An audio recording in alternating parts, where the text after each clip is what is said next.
What's going on, everybody? Right Hand Drive Ron with you here today. To my subscribers, welcome back. To the new folks, thanks for being here with us today.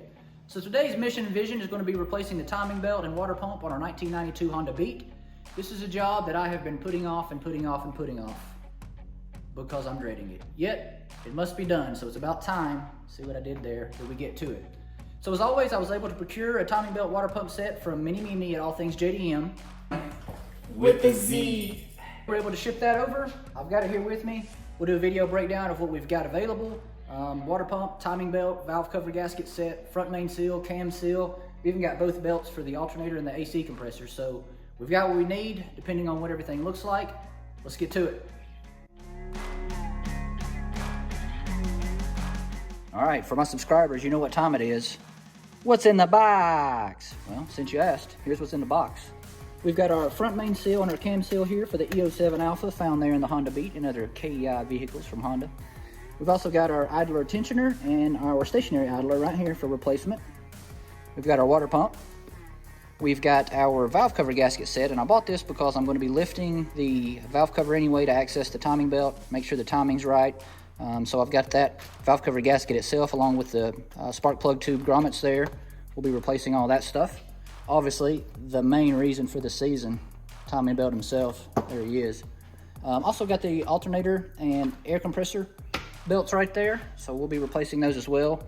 Hoping to not have to get into the front main and the cam seal. Engine's got 60,000 miles, but there again, the vehicle is 30 years old, so we'll see what one. Is it age or mileage? Hopefully, no seepage. We'll be able to put it back together. Now comes the hard part.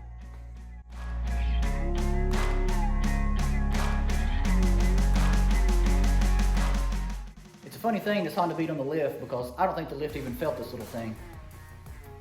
Nonetheless, we're going to start by removing our soft top, pulling it back midway there where we can access the engine compartment cover. We'll be doing half our work up top, half our work down low. Let's go do time lapse to get this done.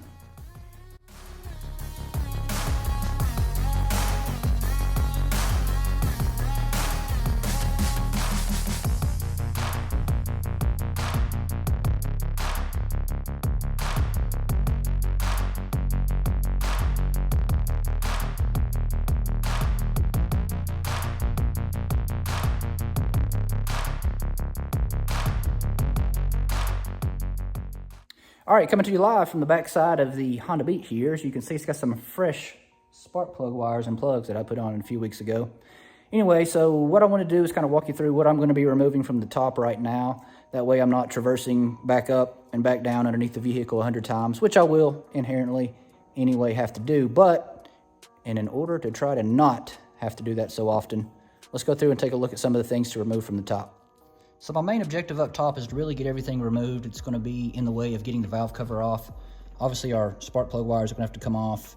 We're removing these two 10 millimeter bolts here, along with the two on the bottom. Also we've got vacuum lines, both breather line for the top of the valve cover. We've also got this vacuum line here for the map sensor. We're going to kind of pull that back out of the way. Also got some various wires here. Looks like potentially the O2 sensor plug right there where my finger is. We're going to go ahead and pull that off the valve cover. Basically clear everything on the valve cover, and I'm just going to go ahead and take this guy off just because I know that all the timing covers and whatnot are going to have to ease their way out from underneath the edge of that valve cover. It's better to go ahead and get it done now than later. A couple brackets over here. It's in the way of the engine mount, which may impact the timing belt cover removal. This is my first go at it, folks, so I can't give you the 100% up front, but I can guarantee we're going to get through it like always. Let's go to time lapse, get some of the stuff pulled apart.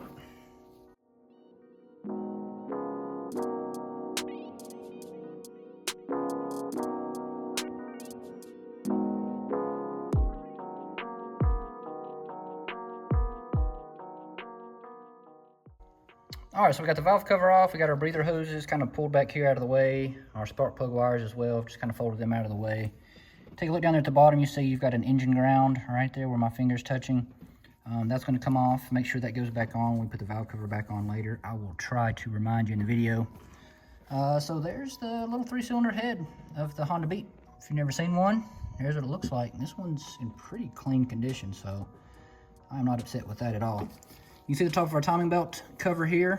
This will be one item that we'll begin to remove as we transition to the bottom of the vehicle.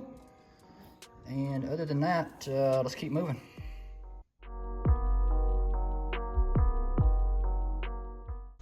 All right, we've safely got the little beat locked and loaded here on the lift. We are underneath it. I have transitioned from my clean hat to my underneath car hat, AKA busted old Atlanta Braves hat. Nonetheless, we're gonna remove this little splash shield here. You can see this plastic piece right about there. You've got one plastic clip here, and there's one right up here on the other side. Once we get that removed, that will expose our accessory belts, which we will also be replacing. Additionally, you've got a metal heat shield here that actually covers, I hate to go all Blair Witch Project on you here, stick with me. You got a couple 12mm bolts that hold this guy on. There's one underneath there, and there's one also right there in the center of the screen, right there where my finger's pointing. So those for sure got to come out so that we can remove this metal piece here. Looks like that's a nice little heat shield to protect your timing belt. And once we get that removed, I will show you what it looks like. All right, so before I go to remove that, that heat shield for that timing belt cover, I'm gonna go ahead and try to remove the catalytic converter, basically disconnecting it from the rear muffler with the 2 bolts over here to my left. And then you've got 3 bolts right here for the actual catalytic converter to the exhaust manifold right there. And then you've got a couple of 12mm bolts right here that will drop this catalytic converter out of the way. I got a feeling it's gonna be in the way, so we may as well remove it.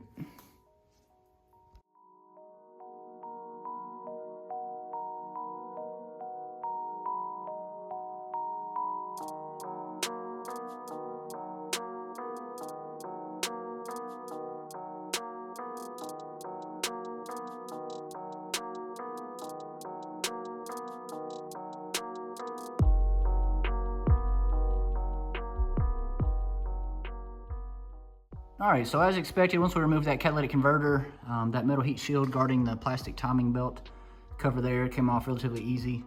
You can see here, man, we've got a lot more real estate to work on this little guy than I did the Acti actually. So, of course I say that now, I'm sure there'll be challenges within this job, but for right now, we can get to our accessory belts there. We've got our clips to remove for our outer portion of our timing belt cover there.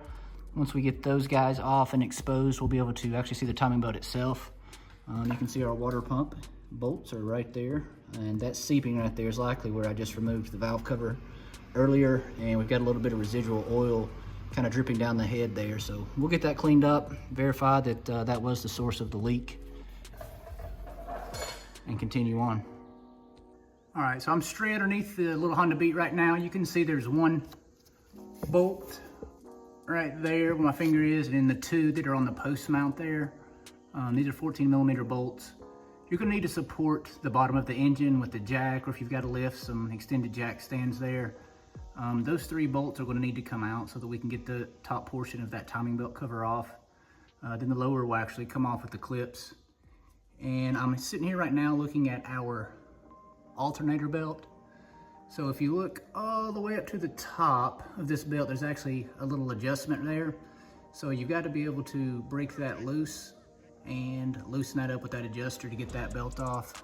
The same goes for the back, the AC compressor. There's an adjustment back there that needs to be broken loose and loosened up so we can get both those belts off.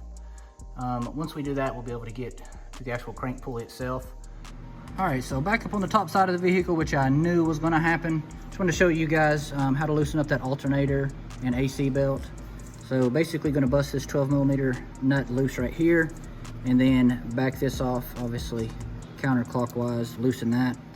Same goes the back side there. You can see the AC compressor there in the very back of the screen. This one's probably easier to maybe break loose the bolt that holds it right there, and then use the adjustment on the back from underneath the car. I think you can probably access that a little bit easier. Also, while I'm up here looking at this engine mount, I'm almost certain it's gonna have to come all the way out. So we're going to remove that 17mm on top of that black engine mount cover there. And then you've got a 14mm bolt right there. And you've also got one underneath this hose. It's gonna have to come towards me this way, along with the one that's underneath this bracket right here that I've been working on from the underside. Very tight quarters university, like most of these KEIs are.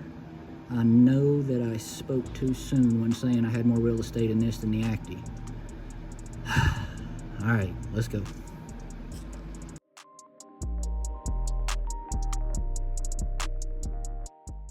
All right, no fooling, folks. Here's what Honda did to us. So here is where we get to the adjusting bolt for the tension on the AC compressor. Let me flip this around here. Back of the car. Zoom, zoom. Oh. That's it, right there. Right above that belt. So I'm going to adjust that 12 millimeter to loosen up the tension on the AC compressor belt and get it off the crankshaft. Okay, belt's off. You can see how much I had to back that off by comparison to the video a second ago.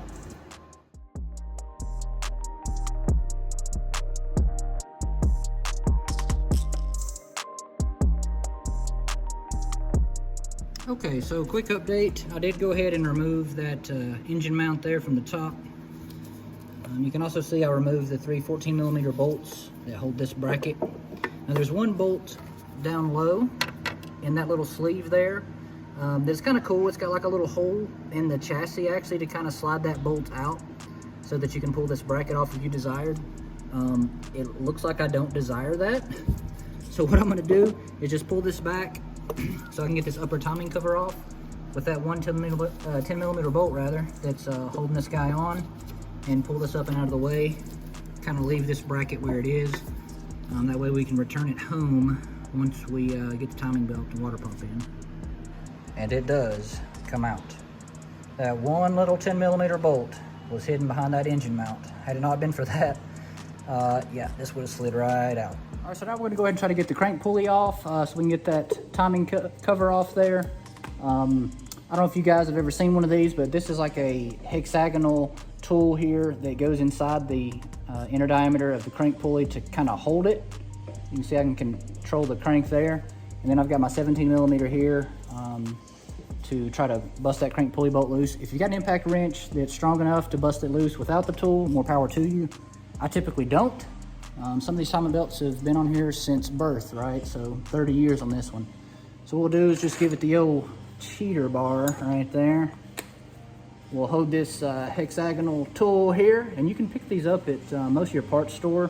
This particular one I had special ordered, but they do make the adapters so you can use a 1/2-inch drive to hold the crank pulley there. So we will just counterclockwise this.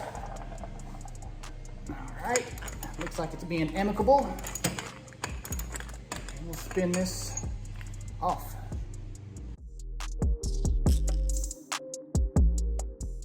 All right, crank pulley's off. You can see here, careful whenever you pull it off, depending on where you're sitting at. You might lose your crank pulley key there. Do not lose that. Once we get all the covers off, we'll go back through and put everything in time based off the crank gear location before we actually remove the belt. That way we know we're close to where we want to be when we go back together with it. Just a public service announcement here. Don't lose the key.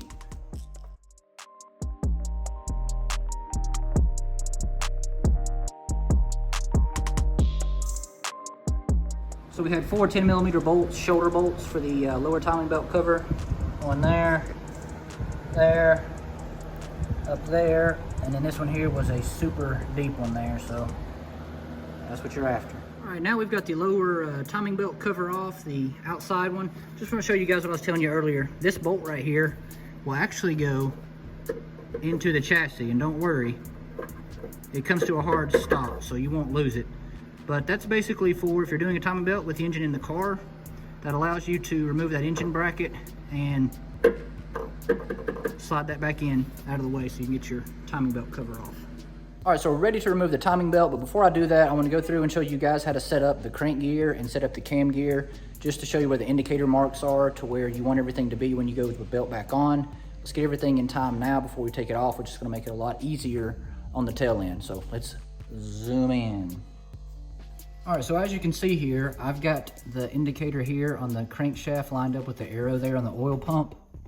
You can see your arrow there lined up with your arrow in the far side right there where my finger is.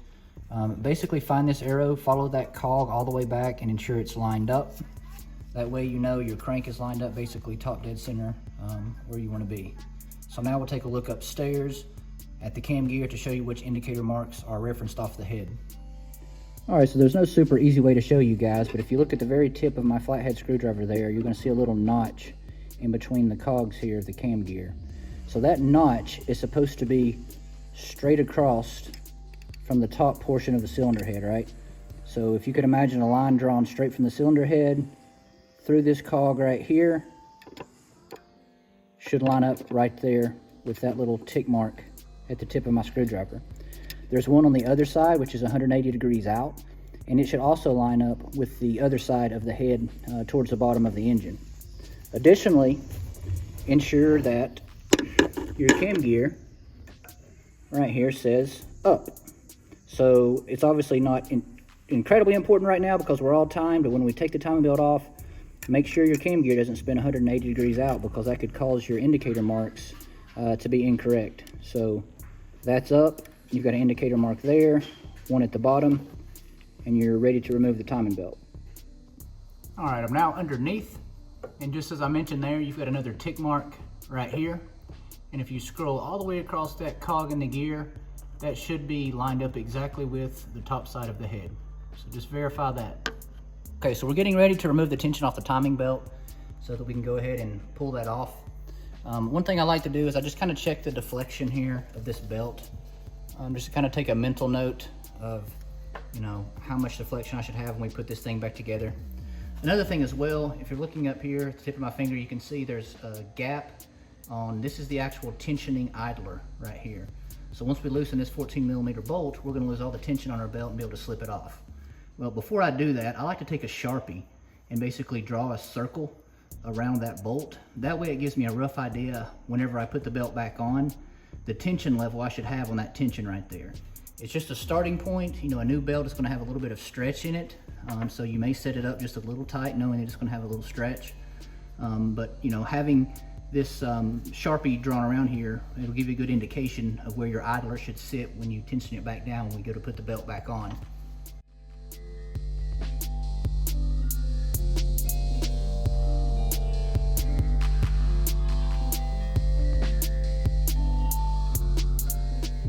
All right, so as you can see, I've got the belt off now. I went ahead and took off the tensioning idler altogether. I'm gonna go ahead and take off this bottom idler altogether as well. That's just because I've got two new ones in the box to put on.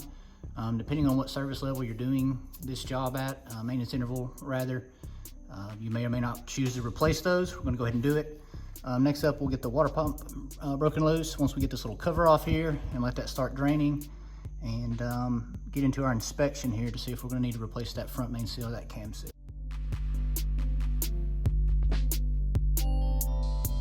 All right, so taking a look at that front main seal here, the crank seal rather, I'm not really seeing any leak. If you did see a leak, it'd be wet right there about where that blue mark is. So in general, this whole timing section is really pretty clean. I'm gonna get up here and see if I can get some photos, video rather, of the cam gear area. All right, so under the car, straight down from underneath the cam gear where we would expect to see some wet seeping. If there was any oil leak from the cam gear seal there. Not seeing that. I am seeing this mysterious gunk from nowhere. It looks like some stuff from Ninja Turtles 2, Secret of the Ooze, except for it's black. I'm going to investigate where that come from, but as far as the camshaft seal rather, not really concerned about that one either. It's nice and clean through there. All right, so we're ready now to remove our water pump.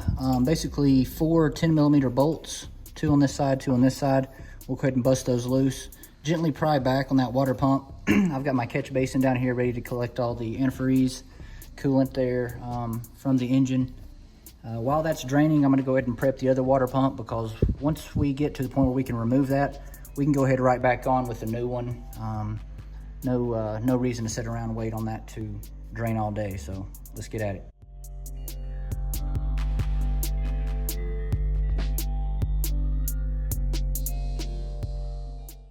Okay, so I thought it'd be a little easier to go ahead and put that tensioner on with the water pump off. See, I've got my little spring tensioner there. Went ahead and got that put on. That is the new one. Go ahead and put the water pump on, 4 bolts. Those 4 bolts will go back in at 9 foot-pounds. So one thing I did too before I put the new water pump on is I take a Scotch-Brite and kind of just clean the surface off of where the old gasket was. You can see here, I've got the new O-ring, put on the new water pump there. Just make sure it's sitting and it's indention there, flat and flush, so when you put it on there, you don't get any leaks.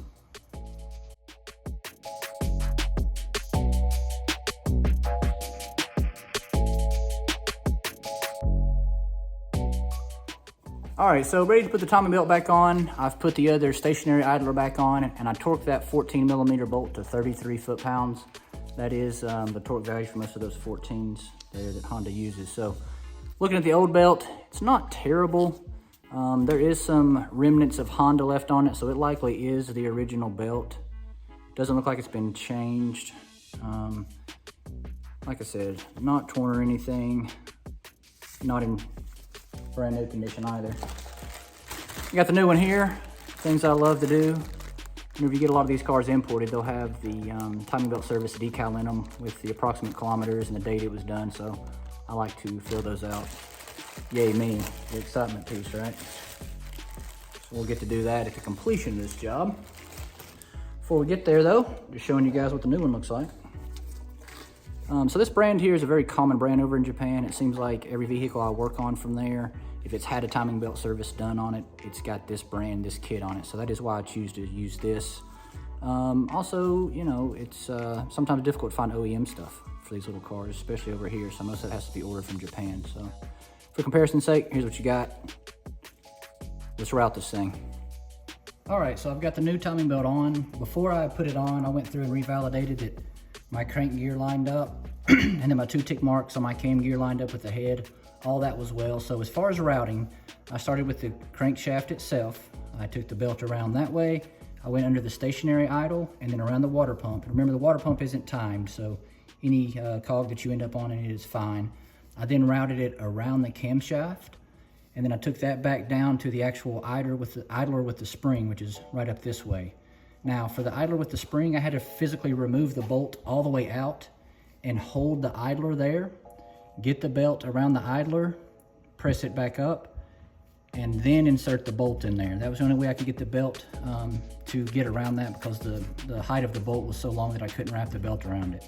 So what I'm gonna do now is I'm gonna put a little tension on this belt using a 1/2-inch drive and a 17 millimeter. And then once I get that tension on, I'm just gonna do a cursory snug up of that 14 millimeter idler tension bolt. Once I snug that up, I'll make a couple revolutions by hand with that ratchet and 17 millimeter and re-verify that everything comes back to where it was. Now, once everything, the tick marks on the crank gear and the cam gear itself come back and I know everything's in time, I'll go ahead and put that final 33 foot-pounds on that 14 millimeter bolt for the idler tensioner.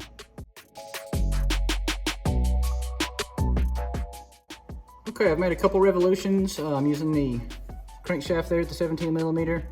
All of my timing marks have came back to the proper location. So when you do that, the belt almost auto tensions itself. I did add a little bit to it to try to get, you can see the gaps there on the top and bottom of the tensioner. If you remember earlier in the video, I went through and marked those on the old idler tensioner just to know approximately what type of gap I should have. And that kind of crescent slice there on either side, that's about what the gap should look like. So I felt comfortable with the tensioning of the belt, especially with it being new. I know that it's going to wear in some, stretch a little bit, be a little bit looser. So went ahead and snugged our bolt down right there, and 33 foot-pounds if you can get a torque wrench in there. All right, so you guys know Ron suffers from knucklehead-itis. So I did have to remove the timing belt and put this plastic cover back on before it goes on the fixed position idler. So remember, plastic cover around the water pump goes on before the fixed position idler. There again, here's the old ones you can see there. So this is what I was telling you guys whenever I mark up where the bolt is before I take off the old one. And if I was gonna reuse this one, it'd be a great guide. But for the new one, I just kind of eyeball it to know where to put that adjustment bolt back for tensioning purposes. These are the old ones, new ones are installed. Let's go back together with this thing.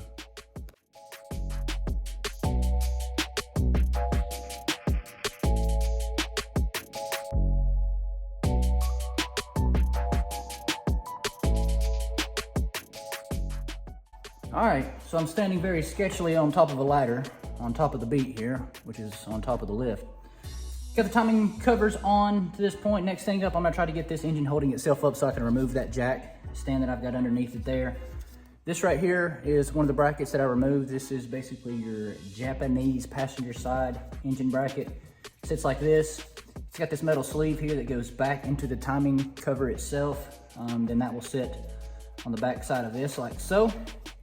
And then you'll run that 14mm bolt back through it that we've got vicariously sitting in the chassis down there, awaiting this mount to come back up. So I'm gonna do this in time lapse because there's gonna be some shenanigans trying to get this thing in here. Godspeed to everyone who gets to this point and is trying to put this thing back together.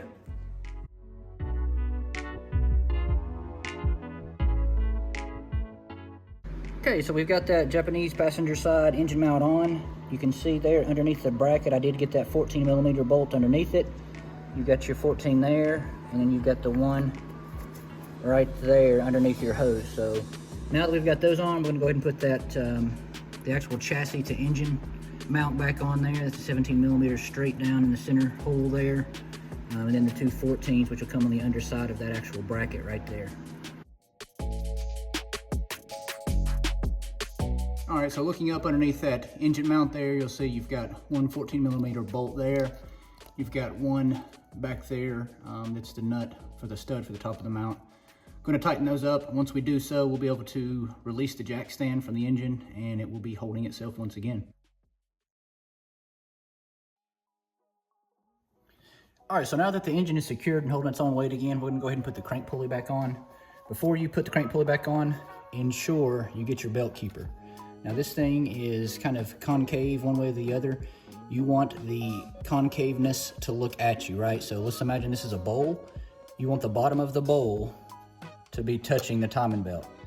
That way the edges have a little bit of curvature to them so that it keeps the belt on without shredding it, right? So that's what we want to do with that. And also it's a little snug to put this on after the timing belt cover. So if you remember, slide this on before the timing belt cover. This hole is like exactly the diameter. So, you know, try not to bend it. So if you remember, I told you guys not to lose that Woodruff key there. So what we're gonna do is we're gonna set that crank pulley on there. We're gonna orient it to where the squares make up. And then we are going to slide that little key in there, like so. Okay, key is in. And then it is add your crank pulley bolt. And I do not have the torque value for this, but I can say on other Hondas, it's like around 180 foot-pounds. So one good wooga tuga. If you can hold it with your tool or you can hit it with an impact, that's probably what we're gonna end up doing right here. All right, so now that we've got the crank pulley on, I'm gonna go up top and put on the brackets for the tensioning function of the alternator. The tensioning function is still retained on the back side for the AC compressor. We're gonna add the new belts that came with the kit, so note the number here. This is gonna be the one for your AC compressor. This one right here is gonna be the one for your alternator. Let's go up top. All right, so we installed the new AC belt, that 14mm bolt right there, tightens it up. Of course, our tensioner, get the camera to focus there, right there on the back. So you can see the 12mm nut on the top. Once you get it adjusted where you need it, tighten down that 14 right there. Next up, we've got our alternator, a very similar setup. Get a bracket here, we'll tension it right here with this 12mm. Once we get the tension where we want it, we'll snug up this 12mm right here, and the alternator will be ready to go.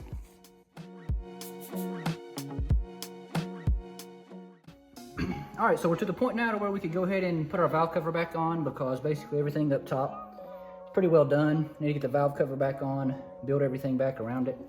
So before I do that, you always want to take a rag and go around the whole edge of where the old valve cover used to be.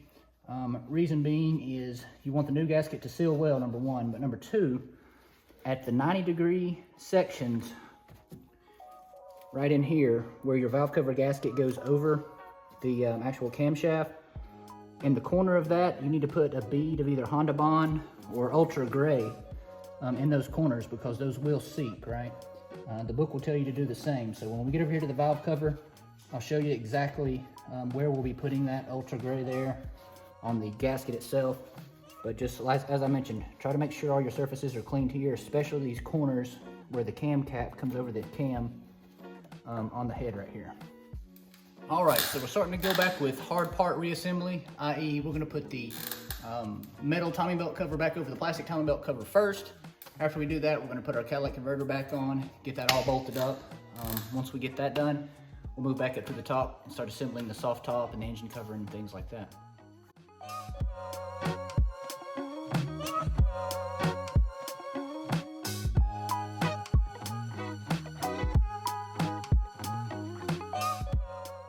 All right, so we're gonna go ahead and open up the contents of our valve cover gasket set here. Obviously, you got your valve cover gasket. There's the main player. You've got 3 of the spark plug tube grommet seals, which go right there. 1, 2, 3, count them. And then you've also got your grommets here, which are gonna go back on top of the valve cover. The new seals here. So the larger ones go on the back. You got 2 sizes here. Larger ones in the back, smaller ones go up front. So yeah, simple as that. We're gonna swap this out. I do wanna show you guys, and it looks like somebody's been in the valve cover before, so I see a little sealant here, but what I was telling you over there at the engine itself is when you go to put this gasket back on, you wanna put a dab of Honda Bond or Ultra Gray right here on this corner. All 4 of these 90-degree corners need to have a little bit of that. And that's so that whenever it goes back on, it has a nice seal right there at that transition. It's been known to leak. The book tells you to do that, so I always do it. The thing that stinks about that is you've got typically a 24-hour cure time on that. So let's do this in time lapse.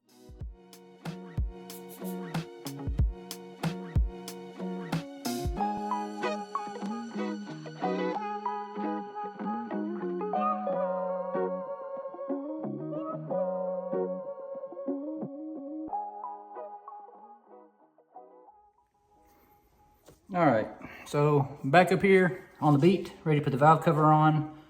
Word to the wise, do a dry run on putting the valve cover on and off before you do this Ultra Gray. Namely because this stuff is, you're supposed to apply it within 5 minutes, basically have it to its permanent resting place, so to speak. So as I mentioned, just want to show you guys where to put that sealant there on the corners here. All right, so just showing you how to put these on here. A dab-a-dab-a-do will do you. We could go all day with the dab-dab jokes. Try not to. But here you go, you just want to put it on each of these corners like so. And then just make sure it's kind of flattened out there. So it's going to squish whenever we put the valve cover on there. But you want to make sure you got good coverage. Do that on all 4 corners where it goes over the cam caps. And then I'm going to put this back on in time lapse so you guys cannot see my struggles.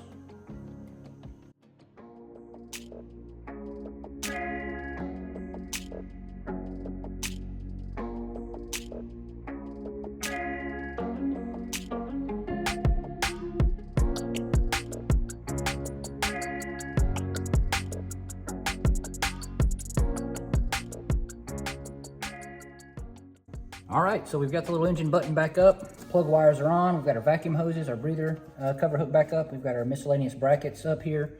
Remember, there's also a ground down here that needs to go underneath that 10mm bolt on the bottom side of the valve cover. So when you go to put that back on, make sure you've got your ground strap there. Make sure you've buttoned up and clipped in your O2 oxygen sensor down there. Make sure your vacuum lines are routed. All right, so now that we've got everything finalized here, I'll hop off. I will put on the wheel, add the coolant, bleed it, start it up, make sure everything's running well, and put the top back down on it.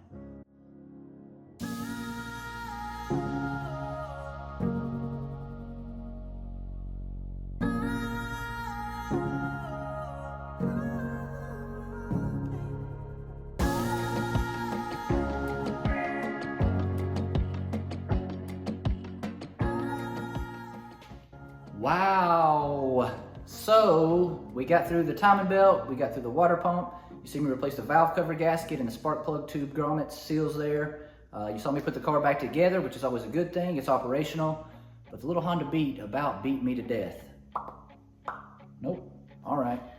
One thing you gotta realize is you've gotta have these little hands to be able to negotiate the intricacies of this engine compartment on these little cars.